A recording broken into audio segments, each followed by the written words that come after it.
Good day, St. Martin. I'm Yesenia Lazaro. And I'm also Lawrence. Welcome back to another edition of St. Martin News Desk. Brought to you by TV15. We're bringing the latest and most important stories around the island and beyond. Let's just get to the headlines.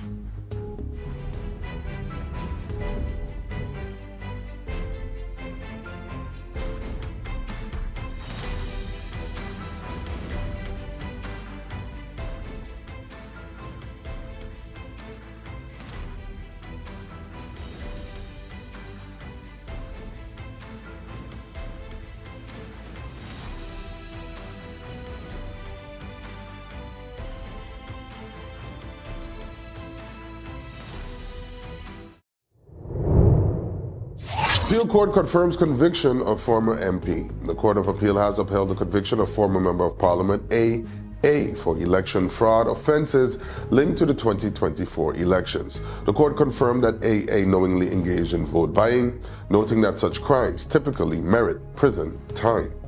Taking into account his personal circumstances, the public impact of the case, and additional financial penalties, the court imposed a reduced sentence: 1 year in prison, fully suspended, a 3-year probation period, and 90 hours of community service. AA is also barred from serving as a police officer and from running in elections for 6 years.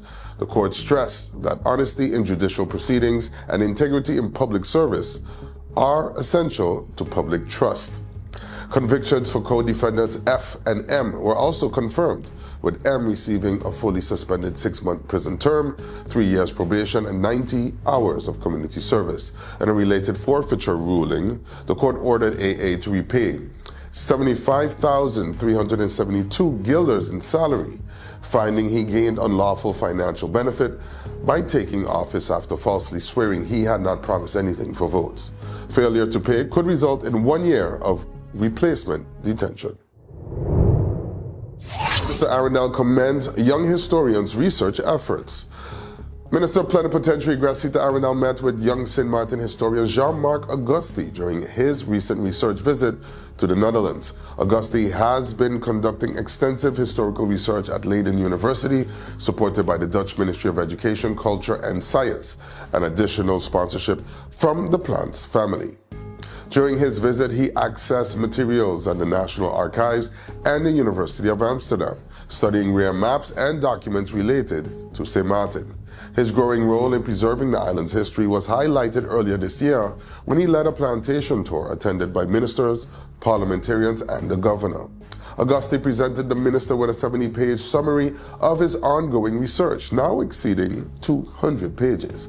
Key topics discussed included the challenges of securing funding and access to historical information, as well as concerns over the renewed erosion of Fort Amsterdam, one of the island's most important heritage sites. He also raised the idea of adding English naming or explanatory signage to streets and locations, noting that Phillipsburg was once known as Nieuwe Dorp. While the article contains no direct quotation, it states that Minister Arrindell expressed strong appreciation for Auguste's dedication and contributions to researching and preserving St. Martin's history. Justice Ministry launches first emergency response training. The Ministry of Justice has launched its first emergency response training for justice workers, partnering with the American University of the Caribbean. The program, held earlier this month, focused on first aid, CPR, AED use, and stop-the-bleed techniques. The initiative follows discussions between Honorable Minister Tackling and AUC aimed at boosting the ministry's readiness and public service capacity. Training was provided by Windward Islands Emergency Medical Services alongside AUC students and certified instructors. Participants included customs and immigration officers, the Secretary General, cabinet staff, and representatives from multiple justice departments. According to the ministry, this marks the first step in a broader effort to strengthen internal capacity, with more training and preparedness programs planned across the justice chain. Still ahead on NEWSDESK, as the holiday crowds and high season pressures build, the island's police officers found themselves facing more hostility than help. After the break, we look at what's driving tensions and what each of us can do to ease them.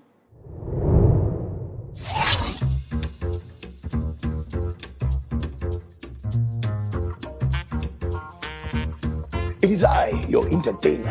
Remember never to forget, in November on the 29th, I and everybody else will be at the Alice Convention Center making you laugh your ass off. So ladies, if you had your ass done lately, you come, you leave without your ass because you will laugh your ass off. That's what it says, LMAO.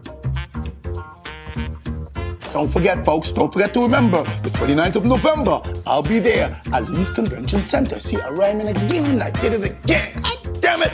See you there.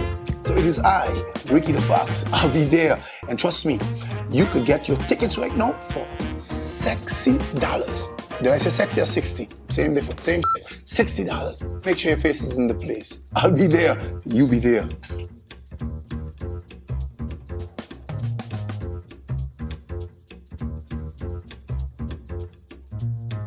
A new day begins.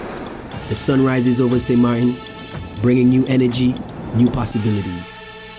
This island was built on resilience, progress, and the strength of its people. Our connection is what moves us forward. It links our communities, our businesses, our families. From the heart of the island to the shores beyond, we've connected St. Martin. From every street to every home, this network was built for St. Martin by St. Martin hands. Connection isn't just about signals, it's about people. This is your island and your network recharged. Proudly local, we're here for today, tomorrow, and every milestone ahead.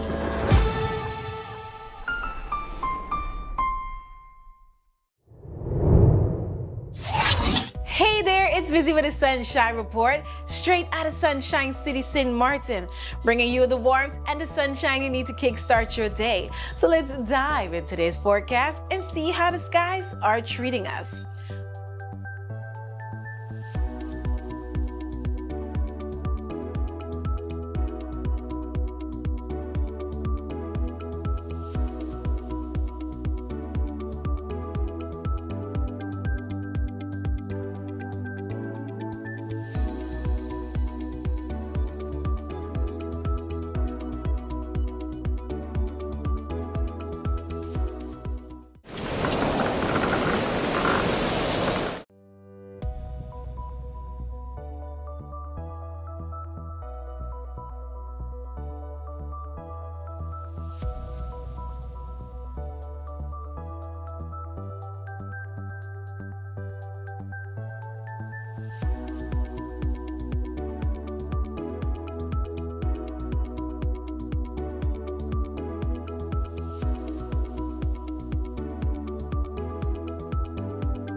And that's your Sunshine Report, brought to you by the Met Department of St. Martin. So as you enjoy your week, stay safe, stay friendly. Sunshine City.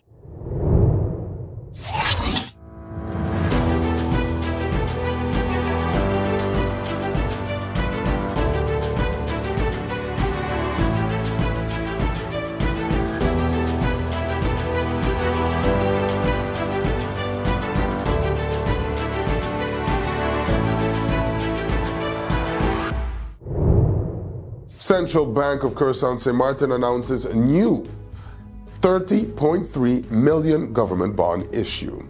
The Central Bank of Curacao and St. Martin has announced a new bond issue on behalf of the government of St. Martin, scheduled for Thursday, December 4th, 2025. The offering totals 30.3 million guilders with a 30-year maturity. Its interest rate will be determined using the Dutch yield curve as of December 2nd, with the most recent comparable 30-year yield recorded on October 6th at 3.441%. The bond features annual annuity-based redemption beginning December 4th, 2026. Subscriptions open first to the Dutch State's Treasury Agency on December 2nd. The general public may subscribe through commercial banks in Curacao and St. Martin until noon on December 3rd. The issuance follows a tender system in which subscribers indicate their desired amount and price, effectively revealing their preferred yield. After subscriptions close, the CBCS will publish the official issue price. Investors bidding above that price Investors bidding above that price will receive full allocation, while those bidding at the issue price will receive any remaining amounts. Subscription forms are available through the central bank's official channels. Third Youth Talk inspires young creatives. The Funtopia Youth Foundation has wrapped up its third edition of Youth Talk, held at Carls & Sons Conference Center, highlighting young talents shaping St. Martin's creative economy. The forum gave youth a chance to hear real-life stories of challenge, growth, and resilience.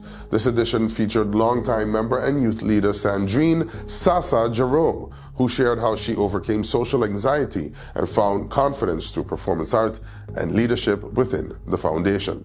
Guest speaker King Verse also delivered a powerful message, reflecting on his difficult upbringing and how music and acting helped transform his life. Today he stands as one of St. Martin's cultural icons. A major highlight was the certificate ceremony honoring members who completed 3 months of skills training. About 35 participants ages 7 to 27 took part in workshops ranging from music and dance to face painting, stilt walking, and creative arts. Youth member Abigail Smith was recognized for outstanding participation. The event also introduced the new Social Events Committee, which will lead the Foundation's 2026 activities. Funtopia expressed gratitude to its trainers, supporters, and the wider community, emphasizing that Youth Talk continues to empower young people by giving them a platform to learn, grow, and be inspired. Those interested in joining or supporting the initiative can reach the Foundation via email. GKI Caribbean Summit unites regional land governance leaders. The 2025 GKI Caribbean Summit has opened at the Simpson Bay Resort, bringing together about 65 leaders and technical experts from across the Dutch Caribbean to advance digital transformation in land governance. Hosted by Cadastre St. Martin and Data Access, the 4-day event focuses on innovation, data accessibility, and modernizing cadastral systems. The formal program begins Thursday with remarks from Finance Minister the Honorable Marinka Gums and project partners, followed by a keynote from Ruben Roos of Cadastre Netherlands on the legal framework for GKI implementation. Sessions will explore digital roadmaps, interoperable systems, cybersecurity, and institutional readiness. On November 28th, the summit will feature the signing of a MOU and the launch of the Caribbean Cadastres Association, creating a new platform for regional cooperation. The event will conclude with a keynote from Caribbean Telecommunications Union Secretary General Rodney Taylor. Cadastre St. Martin Director Benjamin Ortega highlighted the need for collaboration, saying the summit helps align approaches and strengthens future land administration. Data Access CEO Gershon Anar added that sharing best practices supports stronger, more efficient public services. The summit represents a major step toward more coordinated and future-ready land governance in the region. We come back, a closer look at the rising strain on St. Martin's officers, the KPSM, and why community respect has never mattered more. That featured story is coming up next.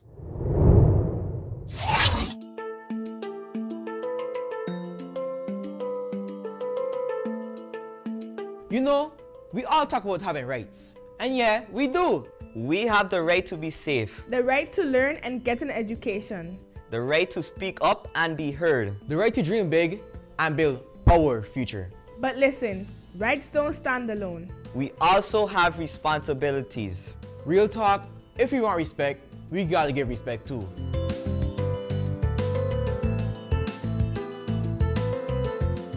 St. Martin is our home. So let's protect it. Keep our beaches clean, our streets clean, and show love to nature. Healthy island, healthy future.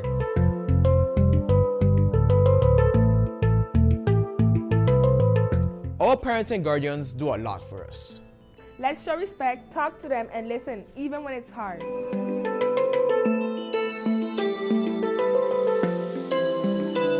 School prepares us for life. So we show up, we stay focused, and we put in effort. We want opportunities, so we work for them.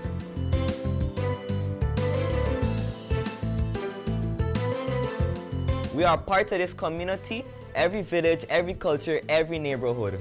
Let's be kind, positive, and supportive. A stronger community starts with us.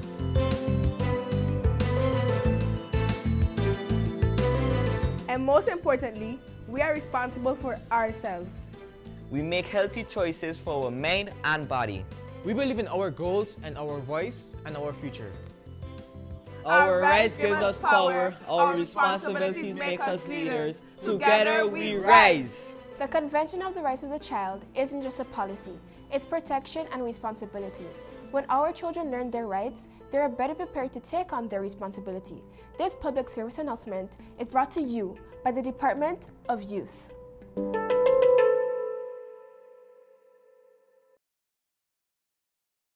Let's put everything on the table. People always give their opinion, and you can either take it or crunch it. Let them judge. We give in to the most irresistible flavor. We devour every nugget that falls in our hands, especially when it's our crunchy fried chicken. And let the crumbs fly if needed. Let them keep judging. We'll keep indulging. KFC, it's finger-licking good.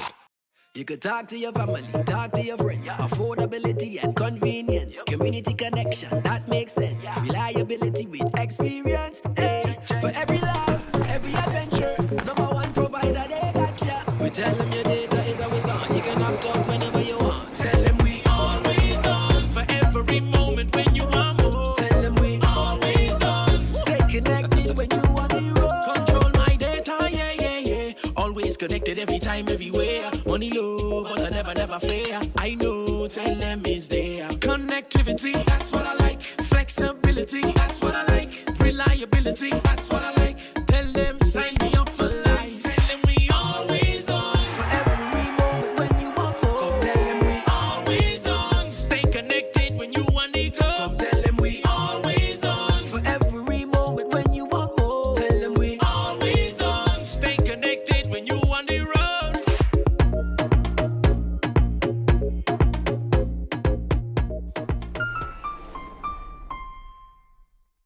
Hi, I am Karim Tulen, co-founder of Carib Assist Pro. Our goal is to help busy professionals, elderly, housewives, local, tourists, practically anybody that needs assistance in the day-to-day chores.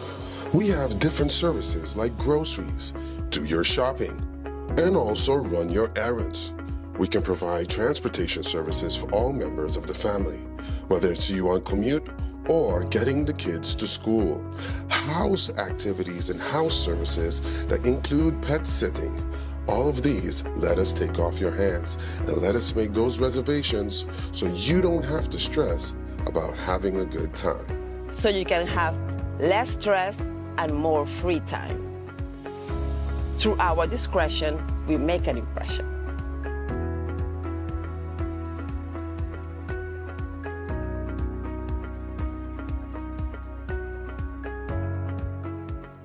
Boy Jingle Jam, and on November 29th, it's all about the LMAO comedy show. And guess who's gonna be in the building? Much about it's boring. Ladies and gentlemen, it's your favorite grandmother, and I'll be in the building at the Elmo comedy show. You see that? It's not even Elmo. It's not LMAO.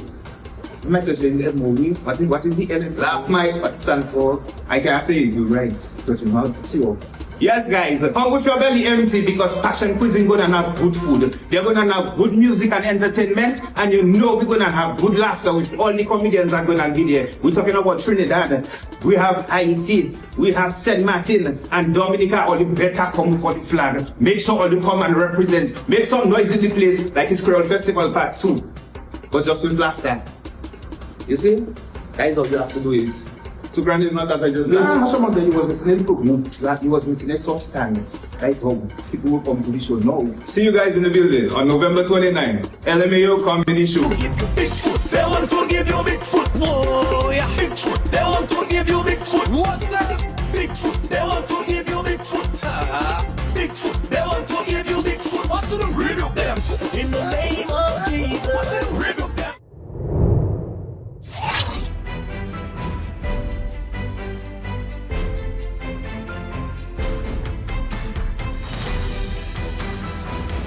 Good day.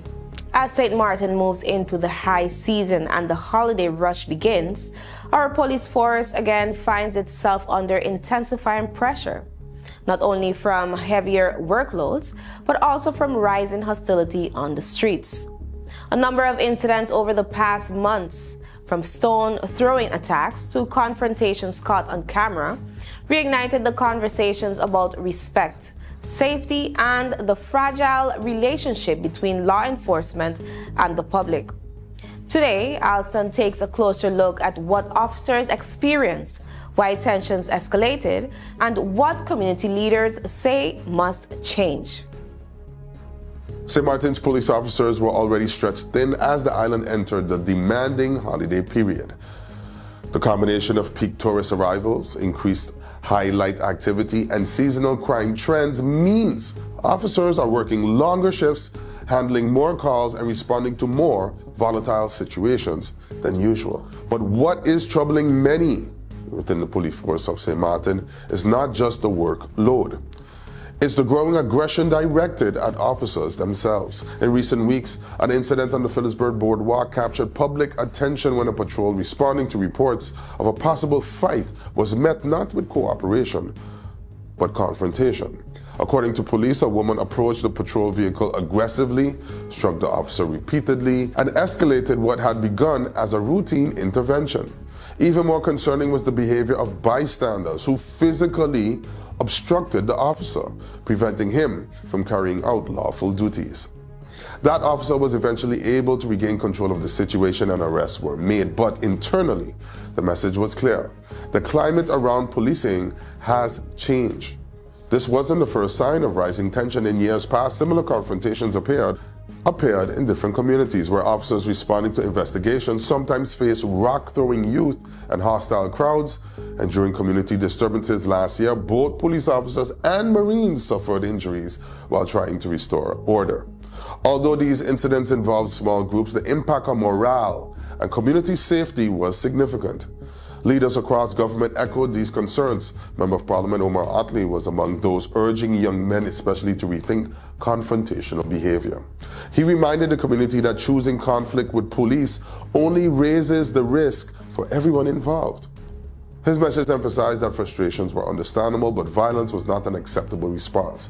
Police leadership shared a similar sentiment. Chief Commissioner Carl John noted that a deeper issue had been unfolding for years: increased aggression among youth, paired with a worrying decline in basic respect for authority.